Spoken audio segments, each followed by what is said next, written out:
Good morning, team. Not a good start. Choked on some air. Good morning, team, and welcome to part 3 of the Rossell Fitness series on emotional eating. So this is part 3. So if you haven't watched part 1 and part 2, I would encourage you to go back and watch those first.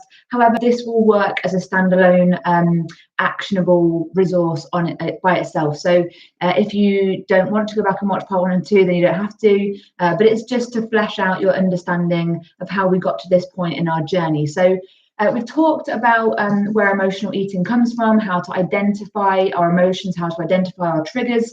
So that can be quite a useful exercise to do before you start trying to kind of make some changes in your lifestyle to get the results that you're looking for. So one of the kind of trickiest things to get a handle on in this entire process is the understanding, is the managing of the kind of emotions, because we're human, we're very complicated beings. We've got so many things going on. We've got external factors, internal factors. We've got loads of hormones, thoughts, feelings, and they're all kind of raging around us in this big mishmash of stuff going on. And it can feel like they're completely out of control, like a storm, like a tempest.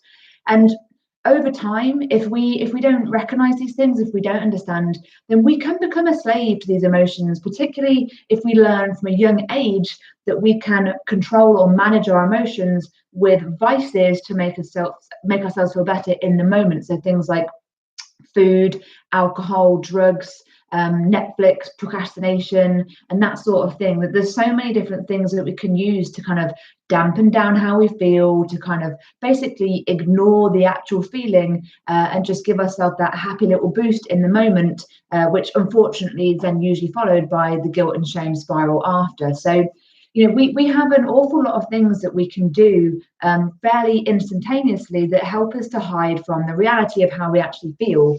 And it puts a shield over how we're really feeling and kind of has a numbing effect toward the emotions, so that we don't really have to face them, because we don't really want to. Facing your emotions and being kind of honest with yourself and really recognizing stuff, it's a really hard thing to do. And it's challenging, because it will take mental energy, it will take emotional energy, sometimes physical energy too. And when you're feeling low, when you're feeling confused, when you're feeling frustrated and you don't know what to do, it's you don't always have that energy to spare to kind of tackle this kind of thing. So a lot of the work that we do at Rossell Fitness is based around protecting your energy, protecting your confidence, and coming to terms with how you really feel about yourself, your self-belief, your self-confidence, your kind of self-esteem.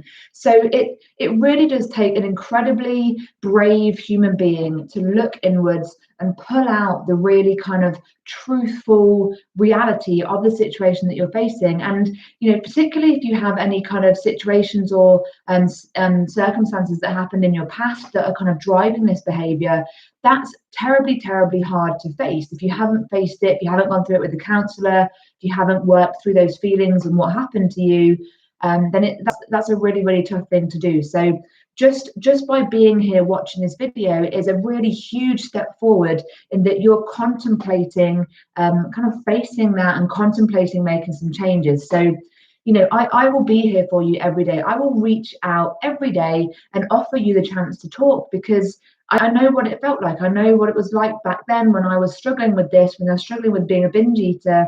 What I wouldn't have given for someone to kind of go, I can see kind of what you're doing, and I kind of know how you feel. I don't know your circumstances, but I recognize the kind of symptoms of what you're going through. Would you like to have a conversation? And I might have said no 100 times, but then I might have said yes. So that is why I'm going to be here for you in these videos with the resources that I provide online, offline, because I know how valuable that would have been to me back in the day when I was struggling with this. And even now, like I've said in the previous videos, these feelings don't necessarily go away. As far as I'm concerned, I'm always going to be a binge eater. I always have the potential to go back to that state and to lose control that way. But I'm currently in a really good headspace. I'm currently feeling really positive and really kind of well-rounded in terms of my approach to my lifestyle, which is keeping me in a really kind of healthy wellness state. but there's always that risk of going back there, because when your body has had a taste of that thing, you're kind of always tempted just to kind of, just to rely on it again, because it's easier. It's way easier to let yourself go than it is to keep yourself contained. But that's kind of by the by for now. Let's talk about the things that we can do to actually make some progress with this, and build on the first 2 videos in this series that we've done. So just to reiterate, I do get how you feel. You're going to have different feelings on different days, but we're going to try and move away from the coping mechanisms, those behaviors that you're relying on, the crutches that you're relying on, to move you to a kind of better emotional state. So we can't be in control all the time. We cannot control everything that happens externally. Sometimes you can't even control what happens internally. Women have this monthly hormonal cycle, and sometimes that feels like a bit of a challenge. And in those situations, you can be drawn towards things. Your body is potentially craving certain things. Your body has different energy needs during that time. So again, we're put in a situation where we are being tested on a regular basis, externally and internally. But what I like to view this as now that I'm in a good headspace, I like to, or try to view this kind of situation as a test. It's a test for me, and I don't mind failing. I don't mind failing in tests. I used to hate failing. I used to hate losing and hate failing. You would find me at school cheating to win, cheating at games at home to win. I'd steal money in Monopoly. I'd do extra steps in Snakes and Ladders and Ludo and all those games, because I was absolutely desperate to win, or more likely, it was desperate not to lose, I think. And I was terrified of failing. I was terrified of not getting a first in my degree. I was terrified of not being the best on every course that I've been on. And it's a really quite damaging mindset. And, I still have to fight against that feeling. But now I'm actually not afraid to fail. I've had some really good mentors over the last few years. And I've just learned that actually we grow from failure. We grow and we learn and we develop and we become stronger. So now when I'm faced with a challenging situation, and I don't always make the right choice, I don't always make the best choice, but I make the choice that teaches me a lesson, and I always learn and grow from these situations so that I can then become stronger the next time. So please, if you can embrace that idea, when you're approaching these kind of changes that you're trying to make, there are going to be relapses. There are going to be times where you don't necessarily get it right, but in getting it wrong, we learn, we grow, and we can get it righter the next time. I realize that's not the correct word to say, but you understand what I mean. So let's try to understand ourselves a bit better. So I'd really like you to kind of dig into yourself a bit, be introspective, and I want you to think about what makes you happy. Okay, what truly makes you buzz? What makes you, in your heart, in your soul, what makes you happy and joyous? So when you're looking at this, when we can identify what these things are, we can start to potentially schedule them in a bit more often. So we're using these things that make us joyous and happy to offset the things that are going to happen, because we know they are. We know that life is going to throw us curveballs every now and again, sometimes more often than not. So we really, really need to, if possible, if at all possible in your schedule, we need to be combating that kind of spontaneous kind of going wrong with stuff that we know makes us feel better. So for me, that is playing my guitar, playing the drums, going out for a walk with the dog, and reading a really nice fantasy fiction book. So kind of dig into the things that you really enjoy, and try to start slotting them in on a regular basis into your schedule. So obviously, we can't plan for things going wrong. We're not going to look at the schedule and go, right, on Tuesday, that thing that I really don't want to happen is going to happen, and I'm going to combat that with a nice bubble bath. So life isn't like that way. Sometimes we have to be really reactive to the situation in the moment. But if we have a regular schedule of self-care, of looking after ourselves, of things that are fun, of nice supportive kind of family activities, or just stuff that you'd like to do on your own, if we have that across our week, when these things do happen, when these curveballs get thrown in, when we have these bad days, we know that we've got a bank of activities that we've done so far to kind of go, right, okay, well, today's a bad day. However, I've had 5 or 6 good days. So I know that good is going to come back again at some point. And I know that I've got my reading time or my drum time or whatever it is, that's scheduled in for later. So it's kind of it being okay with the bad feelings, the emotions, kind of allowing those to happen, and not necessarily feeling like you're a failure for having these bad thoughts and having a bad day, knowing that it will get better at some point, whether that's later that day, later in the week, or in a couple of weeks. We'll have different kind of emotional schedules, but we just need to bear in mind that we can combat and offset the bad with scheduling in the good stuff. So dig into yourself, really get a pen and paper, get a pen and paper, write down all the stuff that makes you feel really happy. It could be knitting, it could be gardening, it could be anything. Okay, what I've typically found for myself and across the board of most of my clients is that it tends to fall into 2 categories. So category 1 is movement and exercise. So again, the walking, the gardening, the training sessions, the workouts, the yoga, just having a nice little stretch, something that involves moving your body and changing your physical state. So that's a really important point to recognize, is that when you have this kind of negative emotional feelings, it has a physical manifestation in the body. You'll probably notice that you're a bit more like this, hunched in. You might have crossed arms. You might have a frowny face. You might be, and you kind of, your self-talk will also change. Your kind of talk toward yourself will be a bit more negative. Whereas when you are exercising, it's quite rare that you have those negative feelings, because you have this endorphin rush. You have this kind of feeling of coming up and knowing that you're doing something good for yourself. Even if it's just a good stretch on the floor in the lounge, whatever it is that you can justify that day, change your physical state and just feel how your body and your demeanor changes. And we can also do this with music and kind of instruments and that sort of thing. So kind of the exercise is one side of things and the music is the other side of things, for me at least, and most of the clients that I've worked with. They tend to be the most powerful things. And obviously gardening falls into the exercise category, dancing as well. So we can kind of blend the 2 together. We can use powerful musical songs and kind of connections with ourselves paired with exercise to really bring ourselves and lift ourselves out of that negative emotional state. So what you need to really understand about these things is that they're not just kind of a one-hit wonder. It's not a one-time only strategy. They're not magic bullets. They're magic bullets in the moment, but in the moment isn't enough to kind of fix this issue and to really take control of this. So, we need to be applying this on a consistent, regular basis. What you are going through with being an emotional eater or being a binge eater is potentially deep rooted into your psychology and your habitual unconsciousness. So, you've got to bear in mind that kind of the transient nature of one exercise session or one kind of good boogie in the lounge to your favorite song is going to be great in the moment, but this potentially is going to be no better than kind of succumbing to a binge if you don't kind of apply this long term. So, obviously, logically, having a boogie to your favorite song is much better than kind of binging your face off. However, the long-term effects will be kind of irrelevant if you don't keep trying to apply that. So we've got to apply this as a strategy rather than a one-hit wonder. I had to kind of claw my way toward these ideas over years and maybe even decades when the idea was born.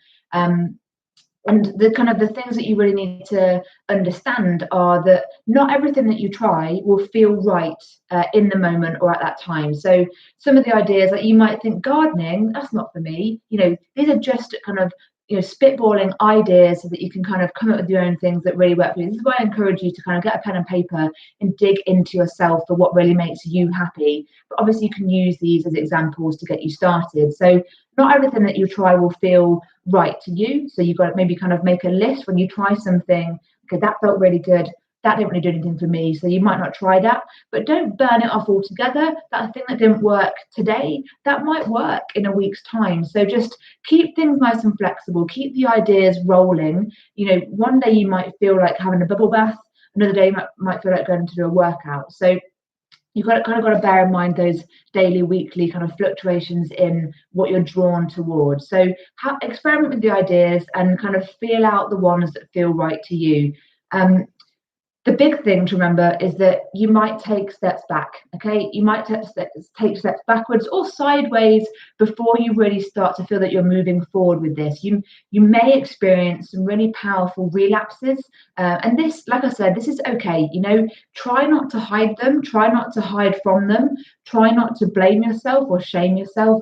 Put yourself in a situation where you have someone to talk to, or you have somewhere to go when or if you relapse, or if you fail in your own mind, if you want to call it that, then try to put yourself into that kind of mental and emotional place where you know that you can reach out to someone, share what happened, share how you felt, and together you can learn how to kind of pull yourself through that and recognize it for what it is. It's a learning experience. It's not a failure. So, facing these emotions head on might bring up some powerful things for you. So just bear in mind that this can feel challenging and it can feel tough. It can be like kind of walking through mud at times, but the long-term impacts, the long-term benefits of being free from your vices, being free from emotional eating, being free from binge eating are really, really, really worth it. And I can tell you that from my own experience.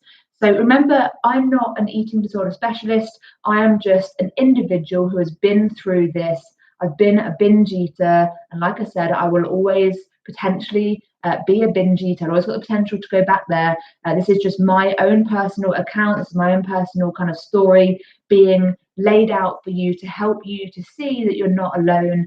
But if you do think you need a bit more help with this, I can help to signpost you toward someone that is more qualified in this if you think you need the extra help. So dig deep into your psyche, dig deep into really what brings you joy and what makes you happy, and identify those things. And you may be surprised that the things that make you feel joyful are things that you're not doing very much. So you can start to increase those things in your schedule bit by bit and start to build out your week based around the things that make you feel happy and joyous, so that you have that thing to combat. And it's this took me a long time to figure out. This took me years and years and years to really get it right.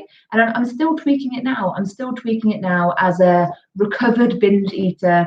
The kind of I use all the powerful stuff. I use all the kind of scheduling and kind of combating. And it was a really defining moment when I could feel the tide changing. It didn't feel like a kind of click of the fingers. It was like a wave cresting really, really slowly, which would be like the surfer's dream, like a really nice gliding wave that you could just ride out. And it felt a bit like that. It felt like kind of the tides were changing, the waves were rolling in, and it was just starting to trickle. The ideas were starting to take root, and the kind of habits that I was creating were really starting to support my emotional health.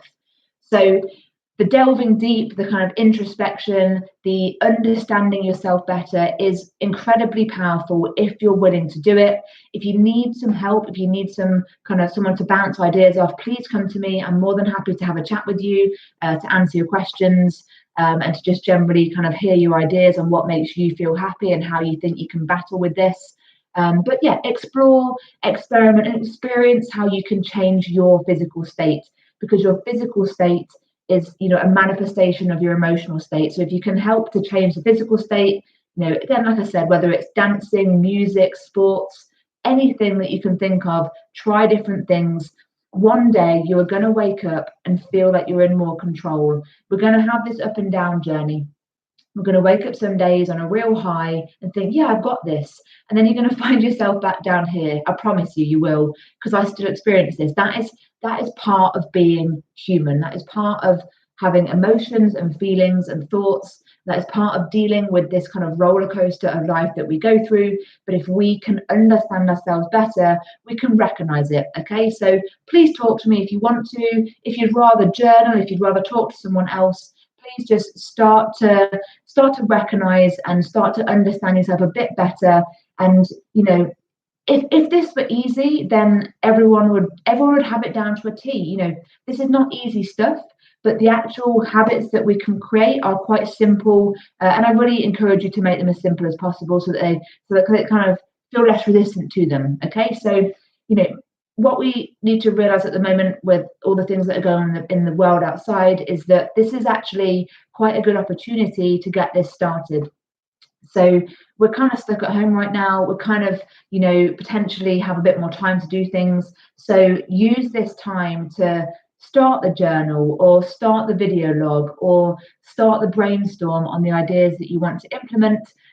Play around with your schedule, play around with the ideas, experiment, explore, and just get the process started, so that you can start to feel like you're in more control, and that you have the choice, and that you can choose to be happy when the situation takes its toll on you. You can still, even with the worst situation in the world, you can still come out of that feeling strong, and choose to be happy off the back of that. So I know this might feel a bit overwhelming, and it might feel a bit strange to consider it to be a choice, but essentially it is. We cannot choose what happens to us, but we can choose how we respond to whatever is happening in our lives. So please bear that in mind. If you want me to go into more detail, if you want me to reiterate anything, or explain something a bit better, just let me know. Otherwise, I'm going to call it off there. This will be turned into a course on my website. So these videos will be available as part of a course. There'll be a PDF attached with it with some action points,